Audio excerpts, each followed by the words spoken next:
Hello guys, good morning, જય શ્રી કૃષ્ણ. કેમ છો બધા? વેલકમ અમારા બ્લોગમાં. તો જો આરાધ્યા માટે આપણે સેટ બનાવી છી. તો દામણીને સેટ તો જો રેડી કરી નાખ્યો તો કાલે.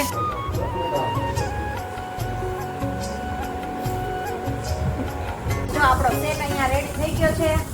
એરિંગ્સ અને ડોક્યુ. આપણે ઉઠીને ફ્રેશ થઈ ગયા ને આરાધ્યા વહી ગઈ છે ટ્યુશનમાં. આપણું જો અહીંયા કામકાજ હતું એ હવે ચાલો તો જો આપણે રેડી થઈ ગયા છીએ ને આપણે જવાનું છે એક જગ્યાએ જમવા માટે બહારની. અને અમારા હેલો ગાઈસ, ગુડ મોર્નિંગ, જય શ્રી કૃષ્ણ. કેમ છો બધા? વેલકમ અમારા બ્લોગમાં તમારું. અને વાગી ગયા છે જો 9:30 થઈ ગયા છે. આપણે કામ કરીને ફ્રી થઈ ગયા છીએ. તો કામ કરીને ફ્રી થઈ ગયા અને હવે રસોઈ બનાવવી છીએ. તો રસોઈ બનાવી લઈ ફટાફટ. અને આજે બનાવવાનું છે રસોઈમાં જો સબ્જી બનાવવાની છે ગુવાર વીણીને રેડી કરી દીધો છે. અને અહીંયા આપણે ભાત પણ મૂકી દીધા છે. આપણી દાળ પણ જો બફાઈને રેડી થઈ ગઈ છે. મસ્ત વઘાર કરવાનો જ બાકી છે. અને છોકરાઓ જો એક સ્કૂલે એક ટ્યુશનમાં. તો બધાય વયા ગયા છે અને મમ્મી ગયા છે મંદિરે. તો બધાય વયા ગયા છે. તો આપણે ચાલો હવે રસોઈ બનાવી લઈએ પહેલાં. અને આરાધ્યા માટે જો હું કાલે સેટ ને બધું બનાવતી હતી તો એ કામકાજ આપણું અધૂરું છે. તો પહેલાં ફટાફટ થોડીક રસોઈ બનાવી લઉં, પછી ટાઈમ વધે એટલે જો એનું બધું અધૂરું છે એ બધું પૂરું કરવાનું છે. તો ફ્રી થાય તો કામ થાય, નકર તો ન થાય. તો કીધું કે પહેલાં ફટાફટ નવરા થઈ ગયા ને એટલે રસોઈ પહેલાં બનાવી લઈ. રસોઈ બની જાય પછી થોડીક વાર ફ્રી થાય એટલે એનું કામ પૂરું કરી લઈ. કેમ કે અત્યારે તો પૂરું હજી નહીં થાય, કેમ કે થોડુંક પૂરું થશે, થોડુંક અધૂરું રહેશે એ પછી બપોર પછી કરશું આપણે. તો અત્યારે વહેલા ફ્રી થયા છીએ તો થોડું ઘણું થઈ જશે. તો એવું છે. તો મસાલા ખૂટી ગયા છે તો મસાલાની વાટકી ભરાય છે અહીંયા. આ વખતે તો અમારે જો ચટણી એટલી મોડી આવી હતી ને તો આ વખતે તો લઈને ખાવી પડે છે, કેમ કે પૂરી થઈ ગઈ છે. તો હવે નવું મરચું આવે ત્યાં સુધી તો આપણે બહારથી લઈને ખાવી પડે. અગાઉ તો મરચું ન કરાય ચટણીને બધું મસાલા, કેમ કે અગાઉ કરી તો એ ઓલા વર્ષનું હોય એટલે થોડાક ટાઈમ ખમી જાય. આપણે જો હાથીનું મરચું લાવ્યા છીએ ચટણી તો એ અત્યારે વાપરીએ છીએ.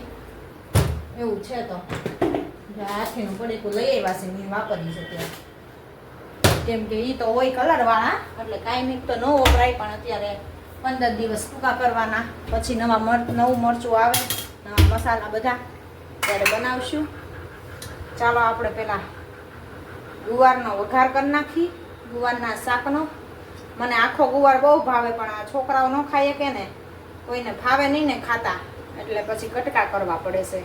અને ભાવનગરનો ગુવાર તો આખો બહુ મસ્ત થાય, લીંબુવાળો દેશી ગુવાર આવે. આ તેલિયો ગુવાર આવે અને એ તો દેશી ગુવાર આવે, બહુ મસ્ત આવે ખરખટો ગુવાર. તો હવે ઉનાળામાં જઈશું ત્યારે ખાશું એવું છે. કેમ કે ઉનાળામાં જઈશું ને એટલે ત્યાંનો ગુવાર, ત્યાંના ભૂંગળા બટાટા અને સમોસા અને ચણા મઠ એ તો ફેવરેટ હોય આપણું. એટલે ઉનાળામાં જઈને એટલે એ ધંધો કરવાનો ત્યાં. અહીંયા ન મળે, કેમ કે અહીંયા સમોસા નથી મળતા એની જેવા, નથી બટેટા ભૂંગળા મળતા અને નથી ગુવાર મળતો. ત્યાં જઈએ એટલે દાઈસ કાઢ લેવાની એવું છે. ચાલો અત્યારે ગુવારનું શાક વઘારી લઉં, પછી મળીએ આગળ પાછા. તો જો આરાધ્યા માટે આપણે સેટ બનાવી છીએ. તો દામણીને સેટ તો જો રેડી કરી નાખ્યો તો કાલે. તો આ દામણી છે અને આ સેટ છે. હવે એની બુટી રેડી કરવાની છે. તો બુટી તો નાની છોકરીઓ જો દાણા પહેર્યા હોય એટલે એને આપણે પેચવાળી તો પહેરાવી ન શકી. એની માટે જો મેં આવા હૂક લીધા છે, એવા હૂક લીધા છે. અને જો આમાં ચોંટાડી દીધું છે ફેવિકોલથી. હવે માથે એની માથે પાછું આવું પિંક કાગળ આપણે લગાવી દેવાનો છે, એટલે તમને ક્યાંય ખબર ન પડે ક્યાં લગાવ્યું છે એ. અને આ બાજુબંધ બનાવવાના છે 2. તો આ બાજુબંધ છે તો એને આપણે આ પટ્ટીમાં બનાવશું, એટલે સીધી પાછળ ગાંઠ વાળી દેવાય, મોતીમાં નહીં. તો આ રીતે આમ પટ્ટીમાં જો રાખીને બનાવી નાખશું એટલે બાજુબંધ પણ મસ્ત થઈ જાય. તો હજી જો બુટ્ટીનું કામકાજ થોડુંક અધૂરું છે. તો જો હવે આપણે અત્યારે શાક તો વઘારાઈ ગયું, રસોઈ બની ગઈ છે. તો હવે આપણે લઈને બેસી ગયા છીએ. જો જેટલું થાય એટલું અત્યારે બનાવી નાખી, પછી બીજું પાછું બાકી રહે એટલું બપોર પછી બને. એટલે કાલે એને તૈયાર થઈને જવાનું છે સવારમાં, એટલે આજ રાત થાય ત્યાં બધું કમ્પ્લીટ પૂરું કરવાનું છે. ચાલો ફટાફટ કરી નાખું.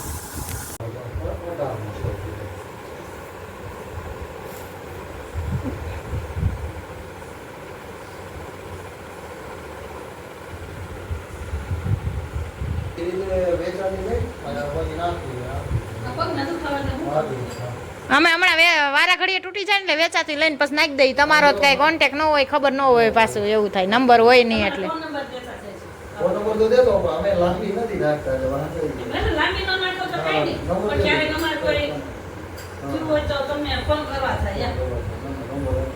જો આપણો સેટ અહીંયા રેડી થઈ ગયો છે. એરિંગ્સ અને ડોક્યુ અને દામણી, જો ત્રણે વસ્તુ મસ્ત રીતે બની ગઈ છે અને બહુ મસ્ત લાગે છે. તો જો આપણે ઘરે બનાવી નાખી છે. તો જો આ બે છે એરિંગ્સ છે, કેમ કે છોકરીઓને દાણા પહેર્યા હોય ને એટલે એને પાછળ લટકાવવાના ઓલા લગાવ્યા છે મેં. અને તમને જો અહીંયા ખબર ન પડે કેમ લગાવ્યું છે, એ બધું પેક કરી દીધું છે. તો આ રીતે બનાવ્યું છે મેં. અને આમાંય પણ એ રીતે બનાવ્યું છે. જો બે બાજુ આ બે બુટ્ટી છે અને આ છે ડોકમાં પહેરવાનું એનું.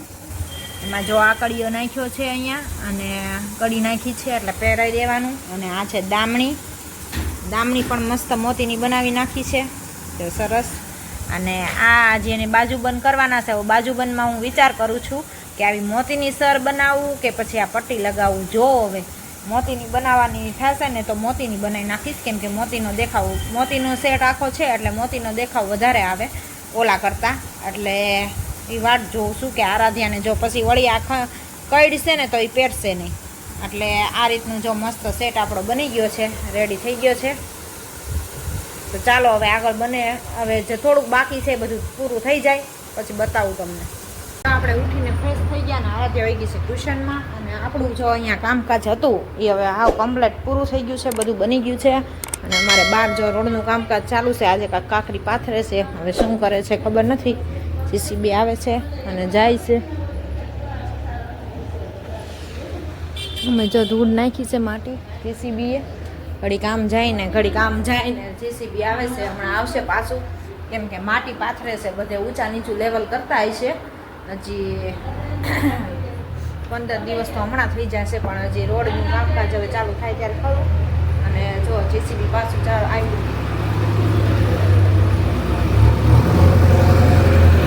જો ક્યાં પાથરે છે તો ખબર નથી, આગળ પાથરે છે, હવે અહીંયા બાજુ પાથરે કે શું કરે એ ખરખું લેવલ કરતા હશે જીસીબીનું. જો આગળ ગયું છે, હમણાં અહીંયા આવશે પાછું. તો એવું બધું છે. રસ્તાનું કામકાજ ચાલુ છે, અહીંયા મારું કામકાજ ચાલુ છે. તો મારું કામ તો જો બધું પૂરું થઈ ગયું છે, ફિનિશિંગ બધું કમ્પ્લીટ થઈ ગયું છે. તો હવે આપણે સંકેલો કરીને મૂકી દઈએ. બાજુબંધ ને બધું જો બની ગયું છે મસ્ત એવું. તો હવે બધું રાખી દઈએ. કાલે સવારે આરાધ્યાને જવાનું છે, તો કાલે સવારે તૈયાર કરવાની છે, ત્યારે પહેરાવાનું છે. તો હવે આ બધું મોતી બધું હાંચવીને આપણે રાખી દઈએ. પછી ક્યારેક આવું હોય તો કામ લાગે પાછું બનાવવાનું. તો ચાલો મળીએ પાછા આગળ. ચાલો તો જો આપણે રેડી થઈ ગયા છીએ ને આપણે જવાનું છે એક જગ્યાએ જમવા માટે બહાર. અને અમારા આરાધ્યા બેન પણ જો તૈયાર થઈ ગયા છે. તો એને તો નવું જ હોય ને બધું પહેરવાનું. કા એ તો ઉખડી જાય, હાલા રાખે, ભલે ને ઉખડી ગયું. તો જો આપણે રેડી થઈ ગયા છીએ અને હવે એના પપ્પા આવે એટલી વાર છે. આવે એટલે તૈયાર થઈ જાય એટલે આપણે પણ નીકળી. અને એ બધું હું કામ એમ કરે છો? મજા આવે ને દીકરી ખાતી મૂકી દે બધું. અને હવે કીધું આરાધ્યા હવે આ કામ નથી જોતો, ભાઈ નો ઓલા ખાના મૂકી જા અંદર બાજુના રૂમમાં જા. ભાઈ મૂકી જા અત્યારે દેવાનું ન હોય, મૂકી દેવાનું હોય. હાલ હું આવું હાર મૂકી દે. હાલ લાઈટ કરું છું બીકણી. જો હાવ આવું છે. જો એકલા ઘરમાં એ આ બાજુના રૂમમાં જાઉં તો એકલા નથી જવાતું. એવા છે બીકણ. હાવ એટલું પીવાનું ન હોય આરાધ્યા ઘરમાં કોઈ. જો અહીંયા અંધાર હોય ને એટલે આવે ને તમારે મૂકું આવું પડ્યું. તો એવું છે. તો ચાલો અમે પણ રેડી થઈ ગયા છીએ. તો હવે નીકળવાનું જ છે. તો હવે જમવા માટે જવાનું છે. તો બધા જો મમ્મી નીચે તૈયાર થાય છે અને હું તો તૈયાર થઈ ગઈ છું. હે શેનો અવાજ? હા એ આવે, એ ભરાય ને નીચે એટલે અવાજ આવે. ભલે ને આવતો. ચાલો તો આપણે રેડી થઈ ગયા ને, હવે નીચે જઈએ. તો હું બાકી તારે હવે ખોટી હાવ. ચાલો આપણે તૈયાર થઈ ગયા, મળીએ પાછા આગળ.